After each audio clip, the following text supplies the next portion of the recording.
자존감을 높이면 복을 받습니다. 이 말씀을 증거하겠습니다. 하나님께서는 우리가 자존감을 높이도록 훈련하십니다. 그래서 그 자존감이 당신의 수준에 이를 때 그때 하나님께서 일꾼을 삼으시고 복을 주십니다. 그러니 우리에게 고통이 찾아온다는 것은 예방주사라는 걸 꼭 기억을 했으면 좋겠네요. 그걸 통해서 이기하지. 예방주사에 감염되면 안 됩니다. 세상의 모든 고난들은 예방주사에 불과한 것입니다. 그것을 소망을 가지고 이겨내서 자존감을 높이면 하나님께서 그 사람에게 예비하신 복을 내려주시는 것이죠. 이것이 하나님께서 우리에게 쓰시는 그런 원칙이에요. 아브라함도 75살 때 부름을 받았지만 그가 진실로 하늘을 이룰 때는 117살 때였어요. 그러니까 그 어간에는 승리도 하지만 그러나 얼마나 훈련하는지 몰라요. 결국 돈에 대한 자존감, 그것을 회복하게 하시고 생명에 대한 죽음에 대한 그 두려움을 극복하고 생명으로 자존감을 회복하게 하신 이후에 하나님께서 이렇게 말씀하셨어요. 이제야 네가 나를 사랑하는 줄 알겠노라. 그랬어요. 그리고 쓰셨다 그 말입니다. 그러니 우리는 많은 훈련과 어려움 가운데 서 있는 것들 통해서 우리는 자존감을 높여가야 됩니다. 창세기 22장 12절을 같이 읽어보십시다. 시작. 사자가 이르시되 그 아이에게 내 손을 대지 말라. 그에게 아무 일도 하지 말라. 내가 내 아들이 내 독자까지도 내게 아끼지 아니하였으니 내가 이제야 내가 하나님을 경외하는 줄을 아노라. 그랬어요. 이제야 75살에 불러놓고 117살에 이제야 네가 나를 사랑한 줄 알겠노라 하셨단 말인 거죠. 이제는 아무 것에도 두려움이 없어진 거예요. 어떤 것보다도 하나님의 승리를 믿은 거예요. 그랬더니 이제야 하나님께서 잠복을 주실 조건이 됐다 이렇게 말씀하시고 하늘 문을 여셨다고요. 그러니 훈련받아 우리가 영적 자존감이 정말 높아져야 합니다. 마치 봄이 오면 사람들이 씨앗을 준비했다가 그 봄이 오는 기온의 그 변화를 보고 씨앗을 심지 않습니까? 그와 마찬가지로 우리가 이렇게 자존감이 이렇게 올라오는 그 숫자를 보고 하나님께서 우리에게 씨앗을 심으신다고요. 그러니 높은 자존감을 위해서 훈련받아야 됩니다. 그런데 반대로 우리가 자존감이 낮아지면 모든 만물이 다 우리의 적이라고 생각이 되는 것이죠. 잠언 28장 1절을 같이 읽어보십시다. 시작. 악인은 쫓아오는 자가 없어도 도망하나 의인은 사자같이 담대하니라. 그렇습니다. 여러분 우리가 자존감이 낮아지면 모든 만물, 모든 일, 모든 전염병, 모든 것들이 다 우리 대적처럼 느껴집니다. 그래서 그 피해를 우리가 고스란히 받는다 그 말입니다. 어느 한 사람이 직장에 입사를 했다고 한번 생각해 보십시다. 무슨 일을 잘못해가지고 상사에게 혼났습니다. 그런데 혼날 수도 있죠. 살다 보면 혼날 수 있지 않습니까? 그러면 아이고 지났네. 저도 신입사원 있을 때는 그냥 아주 형편없다는 얘기 들었는데 말이야. 별거 아닌 것이 그냥 아는 체 하나 이러고 넘어가면 그만인데요. 아니 그런데 지가 무엇인데 나를 또 혼냈냐고 하면서 막 마음속에 상처를 가진 거예요. 그랬더니 점차 이제 그 사람 목소리도 싫어지는 거예요. 그런데 그 사람이 하얀색 차를 타고 다닌 거예요. 그래서 하얀색이 이제 싫어요. 그래서 그냥 그 사람이 없어도 이제 어디 가서 흰색 차만 지나가도 그냥 또 싫은 거예요. 그 사람이 떠오르는 거예요. 그러다 보니까 모든 것이 다 원수와 적이 되는 거예요. 자존감이 낮아지면 만물이 나를 대적한다는 사실을 기억을 해야 됩니다. 그래서 결단코 행복해낼 수도 없고 이길 수도 없습니다. 잠언 26장 13절을 같이 읽어보십시다. 시작. 게으른 자는 길에 사자가 있다, 거리에 사자가 있다 하느니라. 무슨 말인지 아시겠죠? 그러니까 전염병이 와도 전염병보다 크신 하나님 생각하고 용기는 잃지 말아야 됩니다. 그리고 조심하고 손도 잘 씻고 하지만 결국 영적 자존감은 떨어뜨리면 안 되는 것입니다. 그런데 무섭다 얘기하는 사람들은 결국은 하나님께서 이 영적 자존감을 높이게 하시는 당신의 계획에 실패하는 자가 되고 마는 것입니다. 사자와 개의 특징을 여러분 아십니까? 사자와 개는 일단 겁을 주어보고 그 심장이 두근거리는 걸 보고 공격한다는 것 여러분 기억했으면 좋겠어요. 그런데 사자와 개가 우리를 물려고 해도 우리가 담대함으로 흔들리지 않게 되면 그들은 결코 공격할 수 없다는 이 사실 또한 우리가 기억을 해야 됩니다. 그래서 개를 키우는 사람들이 있다면 꼭 기억을 합시다. 부모가, 가정 식구가 자꾸 마음이 흔들리고 심장이 두근거리면 개가 결국 불안해하면서 개가 얌전하지 못하고 주인의 살을 물기까지 한다는 거 기억을 해야 됩니다. 그러나 주인이 어떤 일이 있어도 흔들리지 않는 것이 개에게 감지가 된다면 개는 안심하게 되고 주인을 의지하게 됩니다. 그래서 평안을 도모하는 일꾼이 된다 그 말입니다. 그래서 성경은 사자와 개 얘기를 하고 있는 것입니다. 마치 마귀 사단이 사자와 개와 같다는 것입니다. 그래서 우리가 무슨 일이 있을 때 자꾸 흔들려하고 두려워하고 불안해하게 되면 그것을 통해서 우리를 넘어뜨리려고 이용하려고 호시탐탐 노린다고 가르쳐주고 있는 것이죠. 베드로전서 5장 8절로 9절을 같이 읽어보십시다. 시작.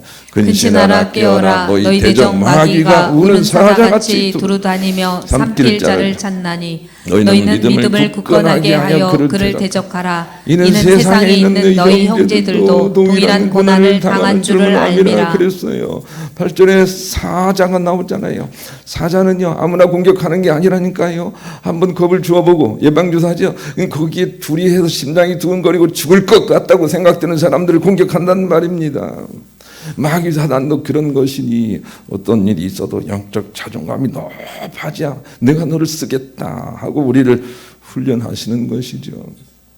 나는 여러분에게 감사드리는 것은 그래도 하나님의 말씀을 들으면서 꾸준히 신앙생활을 열심히 부지런하게 성실하게 해서 이 영적 자존감이 높아진 사람들이 여러분 가운데 많이 생기고 있다는 것에 대해서 감사를 드려요. 그런 사람들은요 별로 두려워하진 않아요. 조심하지만 두려워하진 않아요. 두려워하는 것이 큰 일을 불러온다는 것을 알기 때문에 그런 것이죠. 담대함이 필요해요. 예수님이 이 땅에 오신 이유를 다른 각도에서 살펴보면 자존감이 낮아서 이리 치고 저리 치며 고통받는 이들을 위해서 높은 자존감을 주기 위해서 오셨다. 이렇게 오늘 본문이 우리 가운데 가르쳐 주세요. 본문을 그런 내용을 한번 읽어보십시다. 천천히요. 시작. 나와 아버지는 하나이니라 하신대 유대인들이 다시 돌을 들어 치려 하거늘 예수께서 대답하시되 내가 아버지로 말미암아 여러 가지 선한 일로 너희에게 보였거늘 그 중에 어떤 일로 나를 돌로 치려 하느냐. 유대인들이 대답하되 선한 일로 말미암아 우리가 너를 돌로 치려는 것이 아니라 신성모독으로 인함이니 내가 사람이 되어 자칭 하나님이라 함이로라. 예수께서 이르시되 너희 율법에 기록된 바 내가 너희를 신이라 하였노라 하지 아니하였느냐. 성경은 패하지 못하나니 하나님의 말씀을 받은 사람들을 신이라 하였거늘 하물며 아버지께서 거룩하게 하사 세상에 보내신 자가 나는 하나님의 아들이라 하는 것으로 너희가 어찌 신성모독이라 하느냐. 어떤 내용인지 아시겠지요? 예수님은 높은 자존감을 보여주기 위해 세상에 오셨는데 세상 사람들은 그 자존감으로 나가지 않고 하나님을 멀리해서 섬기기만 하려고 하는 모양을 가지고 있는 것이죠. 우리는 우리의 자존감을 잃어버리고 어떤 다른 것들을 붙들고 우리의 자존감을 회복하려는 경향이 있다는 것을 기억을 해내야 되겠어요. 우리 스스로 하나님과 함께 높은 자존감이 있어요. 우리는 하나님의 아들이에요. 그런데 그것을 잊어버리고 어떤 것, 가령 예를 들어 돈이나 다른 걸 붙들고 자존감을 회복하려는 경향이 우리에게는 강해요. 그것을 발견하는 게 우선 중요합니다. 잠언 29장 25절 같이 읽어보십시다. 시작. 사람을 두려워하면 올무에 걸리게 되거니와 여호와를 의지하는 자는 안전하니라. 그랬어요. 내가 사람들이 사람을 얼마나 두려워하는지 너무나 많이 확인하면서 살고 있습니다.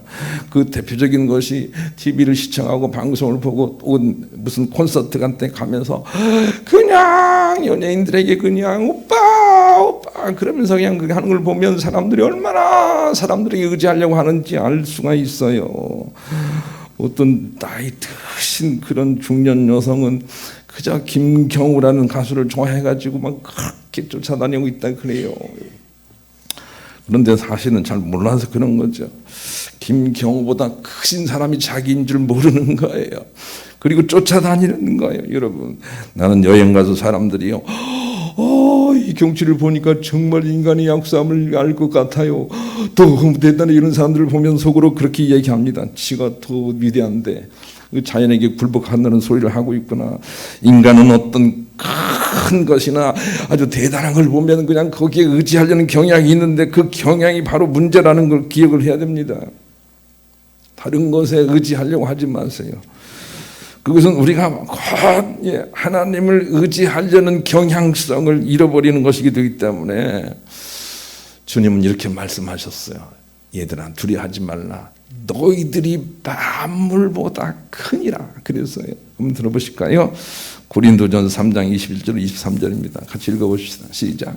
그런즉 누구든지 사람을 자랑하지 말라. 만물이 다 너희 것임이라. 바울이나 아볼로나 게바나 세계나 생명이나 사망이나 지금 것이나 장래의 것이 다 너희 것이요 너희는 그리스도의 것이요 그리스도는 하나님의 것이니라. 그렇습니다. 여러분, 어떤 사람이라도 아무리 유명한 사람이라도 능력 있는 사람이라도 의지하지 말고 네가 그리스도 다음의 자리에 있는 자라는 자존감을 가지라는 것입니다. 어떤 전염병이라고 두려워하지 말고 네가 하나님 다음, 그리스도 다음에 있는 자라는 자존감을 가지고 나가라는 것입니다. 그래야만 승리할 수 있다고 주께서 가르쳐 주십니다. 우리는 다른 걸 의지하고 안심하려는 경향을 내려놔야 됩니다. 여러분 가운데 그런 사람이 있다면 은행에 예금이 든든하고 연금이 아주 잘 나올 것 같아, 나는 인생이 괜찮을 것 같아, 이런 생각을 하고 있는 사람은 꿈을 깨시길 바랍니다. 그것을 의지하는 것이 얼마나 나쁜 것인지를 알아야 됩니다. 하나님을 의지해야 됩니다. 다른 것들을 의지하는 것을 우상 숭배라고 가르쳐 주십니다. 고린도전서 10장 16절 20절 같이 읽어보십시다. 시작. 우리가 축복하는 바 축복의 잔은 그리스도의 피에 참여함이 아니며 우리가 떼는 떡은 그리스도의 몸에 참여함이 아니냐. 떡이 하나요 많은 우리가 한 몸이니 이는 우리가 다 한 떡에 참여함이라. 육신을 따라 난 이스라엘을 보라. 재물을 먹는 자들이 제단에 참여하는 자들이 아니냐. 그런즉 내가 무엇을 말하느냐. 우상의 재물은 무엇이며 우상은 무엇이냐. 무릇 이방인이 제사하는 것은 귀신에게 하는 것이요 하나님께 제사하는 것이 아니니 나는 너희가 귀신과 교제하는 자가 되기를 원하지 아니하노라. 그래서요, 우리가 하나님께 그리스도에게 속하지 않고 제단으로 내려와 속하는 것, 그것이 바로 우상 숭배라는 것입니다. 그리스도에게 속해 있어야 하는데 성전에 속해 있는 거예요. 저는 그래서 로마를 안 갔어요. 로마에 가면 베드로 성전이라고 막 거창한 성전에 교황이 들어가 있잖아요. 그런데 사람들은 그걸 보면서 또 그러는 거 아닙니까? 이야, 대단하다, 대단하다. 자기가 대단한데 그걸 보고 대단하다고 하는 거예요. 만리장성을 보고 대단하대요. 여러분, 거기 얼마나 아픈 역사가 있다는 걸 안다면 거기 가서 대단하고 할 수 없어요. 우리 안에 있는 계신 분이 더 대단하세요. 예. 그분을 모신 우리가 더 대단하다니까요. 그런 자존감을 가지지 않으면 그것이 바로 우상 숭배가 된단 말이에요. 우리도 좀 그런 게 있지만 자녀들 너무 의지하지 마세요.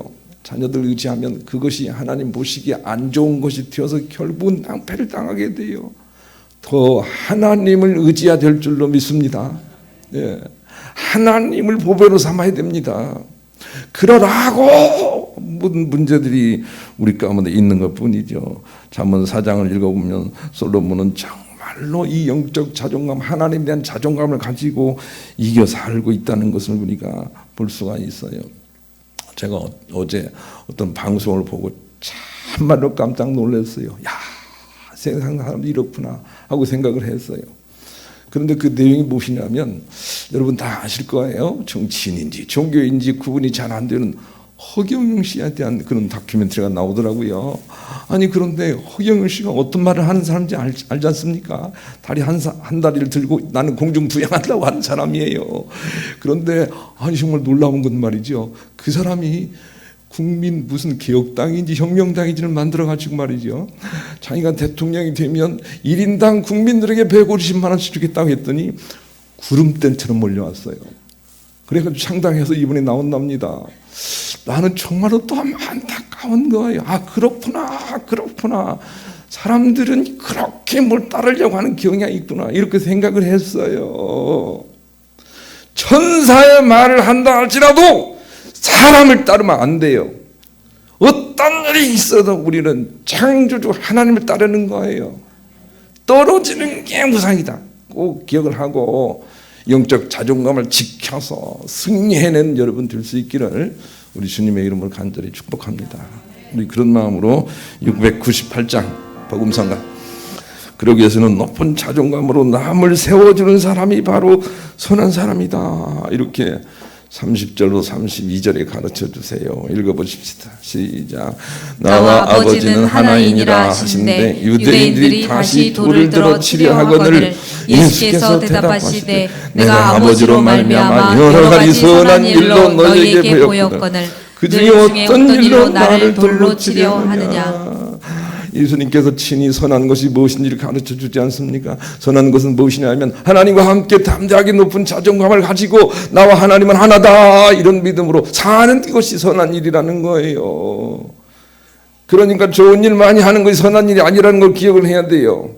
하나님과 함께 하는 것이 선한 일이에요. 하나님과 함께 감옥에 가는 게 선한 일이에요. 감옥에 가더라도 하나님과 함께 아픈 게 선한 일이에요. 그건 아시겠죠? 하나님과 함께 십자가를 지는 게 선한 일이라니까요. 그런데 하나님 없이 아무리 좋은 일을 많이 해도 그것은 선한 일이 아니에요. 그것을 우리에게 보여주고 있잖아요. 정의를 제대로 알아야 되겠어요. 그래서 내가 높은 자존감을 가지고 다른 사람을 이렇게 자꾸 자존감을 세워주는 사람, 이게 바로 선한 사람이에요. 예수님이 선한 목자인지 아시겠지요? 네. 사람을 만나면 두 종류 사람이 있어요. 첫째 사람은 그냥 만나서 얘기를 해보면 자기가 잘났어요. 그래가지고 자기가 위대한 거예요.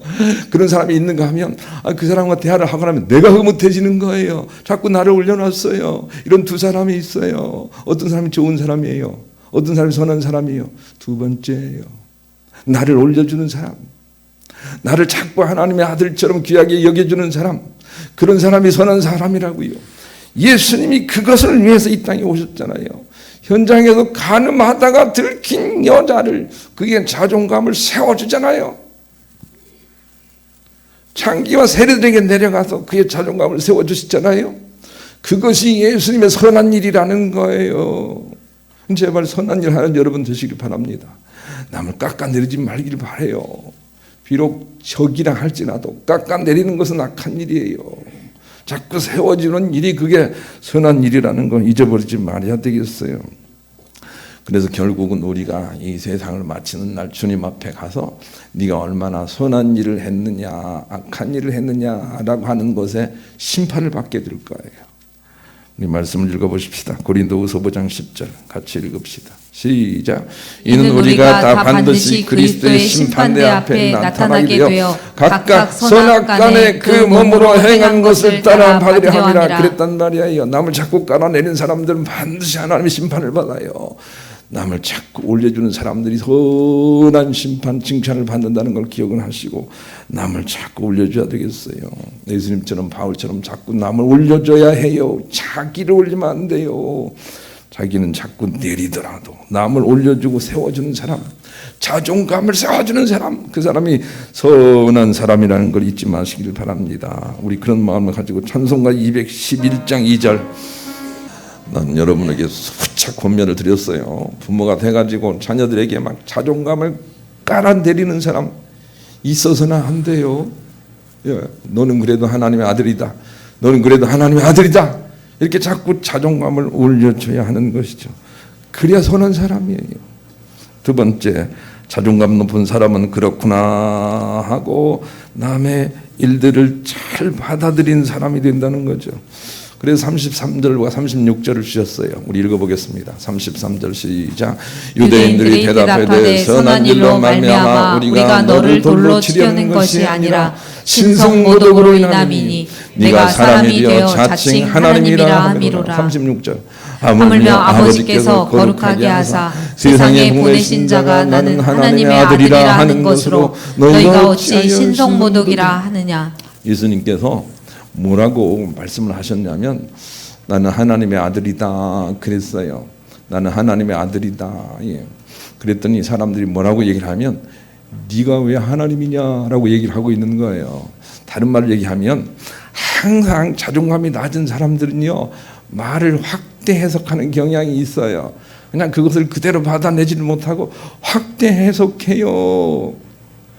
그런데 자존감이 높은 사람들은요 있는 그대로 받아내는 힘이 아주 강하다니까요. 요셉은 자기 형제들이 막 죽이려고 팔고 미워했단 말이에요. 그런데 어느 한순간도 그냥 뭐라고 확대 해석하지 않고 그냥 그렇구나 하고 그냥 받아들여요. 그렇구나 하고 받아들여요. 예. 그냥 어딜 곳에 갔더니 자기를 모함하고 미워하고 그래서 감옥에 집어넣는 한 여인이 있단 말이에요. 그런데도 불구하고 원망불변하지 않고 그냥 그런 대로 받아들여요. 그렇구나. 그리고 감옥에 들어가서도 하나님께 형통을 노래한단 말이에요. 이렇게 잘 받아들이게 될 때 자존감이 높아지는 것이고, 그리고 그래서 그 어간에 하나님이 쓰시는 것이고, 결국 하나님께서 복되게 하신다는 걸 우리가 기억을 할진데, 어떤 일이 일어나면 그렇구나, 그렇게 잘 받는 힘이 필요해요. 확대 해석할 필요가 없어요. 아시겠죠? 네. 확대 해석하는 사람들은 큰 낭패에 당하게 돼요. 그렇구나 하고 받아들이는 거예요. 다윗도 마찬가지예요. 그냥 사울이 자기를 죽이려고 하면 그렇구나 하고 그냥 받아들여요. 어디를 갔더니 자기 아들이 또 반란을 일으키네. 그렇구나 하고 받아들인다니까요. 그런데 받아들이는 그가 복을 받아요. 놀라운 사실 아닙니까? 그러니까 확대 해석하지 말고 아주 담대하게 받아들이면 돼요. 지금 우리가 이 사태를 당하고 있는데 확대 해석해서 말을 옮기지 마시길 바래요. 그렇구나 하고 받아들이면 돼요. 그렇구나. 이렇게 받아들이는 힘이 얼마나 중요한지 모르겠어요. 송혜 선생님이 우리 아버지보다 한 살 덜 드셨는데 지금 그러니까 27년생이시죠. 송혜 선생님이. 근데 송혜 선생님이 저렇게 건강 장수할 수 있는 이유가 있어요. 그것은 누가 무슨 말을 하고 거슬리는 말을 해도 내가 좀 그래 하고 잘 받아들인다는 거예요. 내가 좀 그래 하고 잘 받아들여야 건강 장수한다는 거 꼭 기억을 하시길 바래요. 네가 그랬어 이것이 없는 거예요. 네가 그랬어 내가 언제 갚아주지 이게 없는 거예요. 아시겠지요? 그냥 있는 대로 받아주는 거예요. 내가 하나님의 아들이라 그랬는데 네가 하나님이라고 했잖아 이렇게 말하고 있는 거예요. 네가 하나님이라고 했잖아 그러는 거예요. 그렇게 말한 적이 없어요. 확대 해석하는 것은 바로 자존감이 약한 사람들이 주로 쓰는 무기라는 걸 우리가 오늘 본문에서 배워요. 여러분 어떤 일이 있어도 그렇구나 하고 받아들이는 게 얼마나 힘이 있는지를 아셔야 해요. 그렇구나 이렇게 받아들이는 거예요. 베드벨 바르데츠키라는 사람이 너는 나에게 상처를 줄 수 없다라는 책에서 사람이 사람으로 인하여 아무런 에너지를 빼앗기지 않을 만큼의 영적 성숙이 일어나지 않고는 결코 행복할 수 없다 그랬어요. 사람이 사람 때문에 에너지를 뺏기지 않을 만큼 영적 자존감이 높아져야 해요. 그래야만 비로소 행복과 자유와 승리를 얻을 수가 있어요. 자존감의 문제인 것이죠. 자존감이 낮은 것은 생각 이상으로 심각한 인생의 장애 요소가 됩니다. 자기가 자존감이 낮으면 아무리 좋은 걸 갖다 놔도 마음속에 행복감을 느낄 수 없는 아주 어려운 요소가 된다는 걸 기억을 해야 됩니다.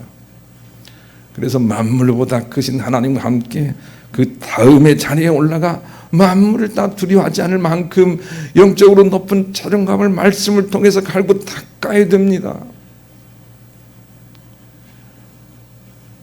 우리 교회가 많은 예배를 하는 교회는 아니지만 그러나 예배할 때마다 다 모여서 여러분 자존감을 좀 올려놔야 됩니다. 물어보세요. 처음부터 끝까지 예배 다 참여하시는 분들 자존감을 높이기가 얼마나 힘들다는 거 아셔야 돼요. 그런데 예배 안 오면 안 됩니다.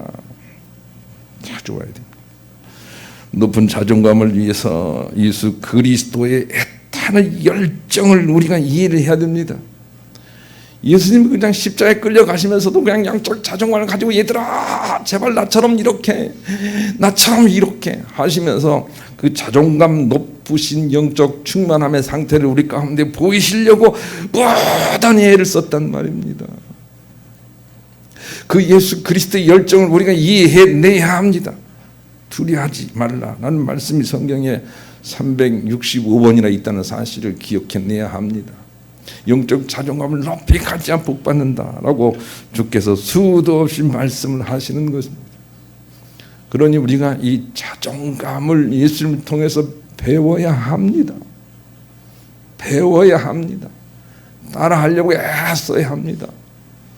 그리고 어떤 일에도 당당함과 자유함을 잃지 않게 될 때 그때 하나님이 예비하신 30배, 60배, 100배의 결실이 있다는 것을 기억을 하셔서 예수님처럼 하나님을 충만하여 어느 것도 두려워하지 않는 영적 자유함에 이르기를 원하고 그 자존감으로 항상 당당하게 겸손하셔서 이 부분이 중요해요. 당당하게 겸손하셔서 늘 승리하시는 여러분 될 수 있기를 우리 주님의 이름으로 간절히 축원합니다.